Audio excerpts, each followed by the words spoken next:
Untuk terbitnya matahari di sebelah barat, tahukah kamu kapan akan terjadi? Dia akan terjadi ketika di mana seluruh pintu taubat sudah ditutup oleh Allah Subhanahu wa taala.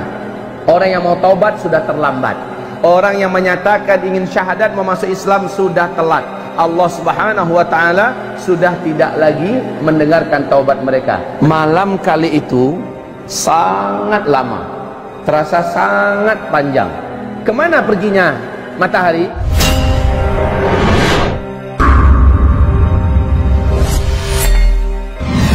Ketahuilah, siapakah yang paling tahu kapan matahari akan terbit dari barat? Yang paling tahu adalah orang Islam, orang beriman. Kenapa? Karena orang beriman ketika itu menghabiskan malamnya dengan tahajud, baca Al-Quran, berzikir.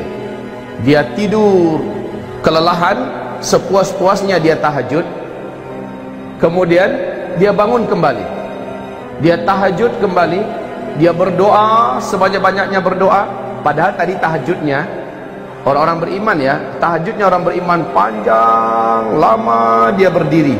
Setelah itu dia rukuk lama rukuknya, dia i'tidal lama i'tidalnya, dia sujud lama sujudnya. Begitulah tahajud dia kerjakan.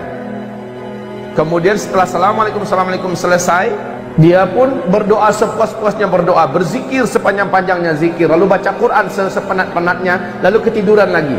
Dilihat hari masih gelap di luar. Kemudian dia terbangun kembali. Setelah terbangun masih gelap seperti tadi. Dia kembali bangkit, sholat lagi seperti tadi. Lalu berdoa lagi, zikir lagi, baca Quran lagi. Kemudian saking lelahnya dia beribadah, tidur lagi. Lalu dia bangun seperti sudah lama sekali tidur. Kemudian dia terbangun masih gelap gulita di luar. Setelah gelap gulita yang begitu panjang di luar, dia lihat ini berarti masih ada waktu untuk sholat tahajud. Dia kembali sholat tahajud. Panjang dia sholat tahajud, Masya Allah, sampai pada saat dimana dia sangat penat. Lalu dia berdoa, berzikir, membaca Al-Quran. Setelah itu dia pun turun ke jalanan. Orang-orang beriman turun ke jalanan, masih gelap gulita. Apa kata orang sesama mereka yang berjumpa di jalanan? Padahal gelap gulita, mereka bawa obor masing-masingnya. Inilah dia tanda-tanda yang pernah kita pelajari. Berarti besok pasti matahari terbit. Orang-orang awam yang udah capek tidur, orang-orang yang memang anti sholat, yang nggak mau ibadah, tapi dia orang Islam, ya, udah banyak tanda-tanda kiamat, tetap aja nggak percaya. Akhirnya kaum muslimin berkumandanglah azan. Siapa yang menyuruh azan? Sang imam. Sang pemimpin menyuruh kumandangkan azan, azan subuh. Allahu Akbar, Allahu Akbar, Allahu Akbar, Allahu Akbar, seterusnya. Ya, kemudian orang berkumpul di masjid, salat subuh berjamaah, imamnya baca panjang. Selesai zikir pagi, rencananya sampai terbit matahari. Ternyata masih gelap gulita setelah itu semua. Sang imam berkata, mungkin tadi terlalu cepat kita mulai azan. Coba lihat, kemana jam tangan perginya? Jam tangan kemana? Obor untuk melihat jam kan ada, kemana jam tangan? Jangan lupa, ini teknologi, semua yang bersifat teknologi sudah selesai. Orang berpatokan hanya kepada matahari. Kemudian kata imam, terlalu cepat kita tadi kumandangkan azan. Kayaknya tadi kita tuh sholat sebelum waktunya. Kemudian dikumandangkan lagi azan subuh. Kaum muslimin sholat lagi, zikir lagi sepuas-puasnya. Selesai semua zikir-zikir, doa-doa Nabi dibaca, masih saja gelap. Kata imam, kayaknya itu yang tadi itu juga terlalu cepat. Ulang kembali azan lagi 3 kali kaum muslimin, 3 kali. Baru setelah itu mereka berzikir sepuas-puasnya zikir, mulailah nampak langit mulai terang. Tetapi anehnya bukan dari timur, dari barat. Orang-orang beriman paham, inilah dia. Tapi sejak matahari terbit, Rasulullah sallallahu alaihi wasallam menyebutkan, sejak itu semua isi Al-Quran, baik yang ada di dalam mushaf, isinya hilang, Pak. Lembaran putihnya saja yang tersisa. Begitu juga yang hafal Al-Quran, dalam satu malam itu menguap ke langit seluruhnya. Hafiz Al-Quran hilang seluruhnya. Bahkan Al-Fatihah yang paling akrab sudah lupa semuanya hilang. Tetapi kaum muslimin yang kami muliakan, orang-orang beriman telah tercatat Hari ini iman kalian yang beriman telah sah, kata Allah. Hari ini seluruh amalan orang-orang yang pernah beramal telah diterima. Dan sejak itu tidak ada lagi amalan, tidak ada lagi sholat, tidak ada lagi puasa. Tapi itu kaum muslimin, matahari hanya terbit setengah hari saja, setengah hari saja. Dari sebelah barat, itu barat umpamanya, terbit hanya setengah hari. Rasul berkata dia kembali bergeser, kembali tenggelam di tempat biasanya dia tenggelam di sebelah barat. Kemudian besoknya dia terbit normal seperti biasa dari sebelah timur. Coba lihat begitu cepatnya. Baik, kita lanjutkan kaum muslimin yang kami muliakan. Malam kali itu sangat lama, terasa sangat panjang. Kemana perginya matahari? Nah, ini ada hadis yang panjang dari Imam Muslim. Mari kita simak. Dengan hadis inilah, dengan penuh hormat, saya harus membantah pernyataan Syekh Imran Hussein, di mana beliau mengklaim maksud matahari terbit dari sebelah barat di akhir zaman adalah Islam nanti akan bangkit dari Amerika dan dari Eropa. Pernyataan itu saya bantah dengan hadis ini, dengan hadis yang diriwayatkan oleh Imam Muslim dalam kitab sahihnya, dalam kitab Al-Iman jilid 2 hadis nomor 195 dan 196. Kok bisa malamnya 3 malam berturut-turut orang di bumi hidup merasakan malam yang panjang, panjang sekali sehingga puas orang tahajud. Berulang-ulang orang melaksanakan tahajud. Tahukah kamu kemana matahari perginya? Matahari tidak ditutup oleh Allah, tidak, tapi memang dia pergi memenuhi panggilan Allah. Ngapain?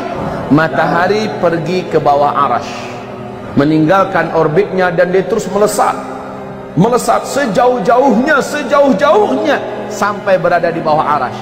Berarti matahari sudah keluar dari seluruh alam semesta dengan kecepatan yang hanya Allah yang memberikan. Sampai di bawah Arash, tepat dekat Sidratul Muntaha, di situ dia sujud. Matahari sujud macam mana bentuknya? Entah. Pokoknya dalam hadis dia sujud kepada Allah Subhanahu wa taala. Fakta ilmiah yang tidak akan pernah bisa diketahui oleh para pakar dan ahli astronomi manapun sampai hari kiamat kecuali dari hadis ini. Bahwa matahari telah pernah meninggalkan bumi sebanyak 2 kali sebelumnya. Ini hadisnya. Matahari pernah pergi meninggalkan bumi sebanyak 2 kali sebelumnya. Kali ketiga baru Allah perintahkan, terbitlah engkau dari tempat biasanya engkau tenggelam. Dengar hadisnya tadi? Dengar bahwa matahari telah pernah meninggalkan bumi ini dulu. Kapan? Belum ada para pakar yang mampu mengungkapkan ini. Kalaulah tidak ada hadisnya, kita tidak akan tahu ini. Dan Rasulullah tidak pernah bicara dengan nafsunya. Seluruh yang dikatakan adalah wahyu yang diwahyukan kepadanya. Untuk terbitnya matahari di sebelah barat, tahukah kamu kapan akan terjadi? Dia akan terjadi ketika di mana seluruh pintu taubat sudah ditutup oleh Allah Subhanahu wa taala. Orang yang mau taubat sudah terlambat. Orang yang menyatakan ingin syahadat memasuk Islam sudah telat. Allah Subhanahu wa taala sudah tidak lagi mendengarkan taubat mereka. Di kitab Ensiklopedia Akhir Zaman, Rasulullah bersabda sallallahu alaihi wasallam, tempat terbitnya matahari dari sebelah barat, tempat terbitnya matahari, tenggelamnya matahari di sebelah barat, itu adalah pintu taubat yang ternganga. Jarak pintu taubat itu, kata Rasulullah SAW, 70 tahun perjalanan. Tidak tahu 70 tahun perjalanan cahaya atau perjalanan apa. Pokoknya lebarnya pintu taubat itu terbuka adalah 70 tahun. Tapi ketika matahari terbit dari sebelah barat, sejak itu pintu tersebut tertutup rapat, maka tidak ada lagi taubat. Tidak ada lagi taubat. Orang yang ingin bersyahadat memasuk Islam sudah tidak lagi diterima. Bahkan sejak matahari terbit dari sebelah barat, tidak ada lagi sholat duha, tidak ada lagi sholat zuhur, tidak ada lagi sholat asar. Semua ibadah-ibadah dan syariat sudah diangkat. Besoknya binatang raksasa akan keluar dari dalam perut bumi. Malam harinya Al-Quran sudah dipanggil oleh Allah kepada sumbernya, kepada zatnya.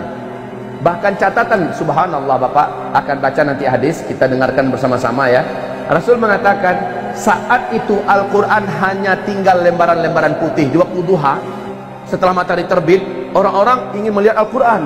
Betul, Al-Quran sudah tinggal lembaran-lembaran putih. Saya bertanya kepada Bapak, di zaman Nabi ada nggak Al-Quran yang seperti ini? Di zaman sahabat ada nggak Al-Quran seperti ini? Tidak ada. Yang namanya kertas itu kan baru beberapa tahun kemarin yang baru munculnya kan.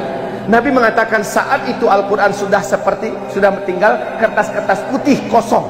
Subhanallah. Jelas beliau adalah Nabi yang mulia, Nabi yang benar, Nabi yang jujur. Belum mengungkapkan ada kertas nanti di akhir zaman. Toh Al-Quran ketika dia diangkat sudah tinggal hanya lembaran-lembaran putih yang kosong. Subhanallah. Allah pada hari di mana matahari terbit dari sebelah barat mengumumkan bahwa hari ini iman orang yang telah beriman sebelumnya sudah sah. Hari ini orang yang pernah beramal dengan amal-amal sebelumnya telah diterima, dan dari hari ini tidak ada lagi amalan, tidak ada lagi iman. Subhanallah.